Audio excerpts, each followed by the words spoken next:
अस्सलामुअलैकुम दोस्तों, उम्मीद है आप सब लोग खैरियत से होंगे। बात करेंगे फैमिली क्वारंटाइन के बारे में, बच्चों के क्वारंटाइन के बारे में।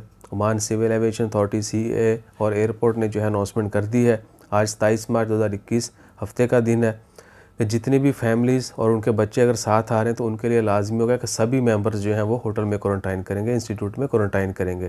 पहले क्या था कि अगर फैमिली बच्चों के साथ आ रही है और अगर वो बच्चे जिनकी उम्र 18 साल से कम है उनको इजाज़त होती थी कि वो घर पे रह सकते हैं, बाकी मेंबर जो है वो होटल में रहें। लेकिन अब जो है वो तमाम बच्चे जो फैमिली के साथ आ रहे हैं उनके लिए भी लाजमी होगा कि वो फैमिली के साथ ही होटल में क्वारंटाइन करें।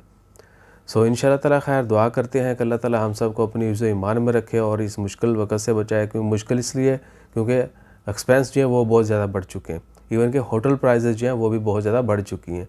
एक बंदे के लिए होटल जो पहले 150 में बहुत अच्छा होटल मिल जाता था, हर चीज़ जो उसमें इंक्लूड होती थी, अभी जो है 200 रियाल में मिल रहा है सिर्फ खाने के साथ। लॉन्ड्री और खाना जो है, लॉन्ड्री यानी खाना, कपड़े कितने ख़राब कर लेंगे, कितने याद फिर मुल्क च चढ़ा ना आते हुए नाल कपड़े ख़राब लैके आइए कि इतने आ गए ना को धवा लीए। ऑनेस्टली स्पीकिंग 1 स्टार जो होटल है जो ऑनलाइन covid19.e-musharif.om से बुक करेंगे, 1 स्टार होटल जो है, एक दोस्त ने भी कंफर्म किया है कि 200 रियाल 1 स्टार होटल की 8 दिन का स्टे 200 रियाल में है। उसमें सिर्फ 3 वक्त का खाना शामिल है और लॉन्ड्री शामिल है।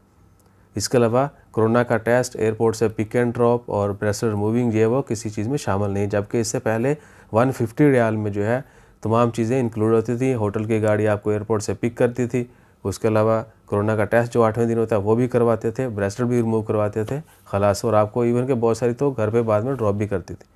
अब जो है वही 50 रियाल तो बैठे बैठाए बढ़ गया ये, उसके अलावा खाना पीना इससे अलग, कोरोना का अलग। तो 200 से कह सकते हैं कि पौने 300 के करीब कार्रवाई जो है, गेम जो है डल जाएगी।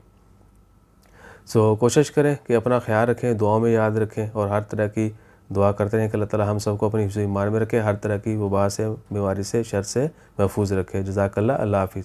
और हमारे लिए दुआ करना मत भूलिएगा। तबीयत काफ़ी डाउन थी, अब अल्हम्दुलिल्लाह काफ़ी बेहतर है। तमाम दोस्त अब आपकी दुआओं का शुक्रिया और हमेशा एक दूसरे के लिए दुआ करते रहें, सबकी खैर मांगें।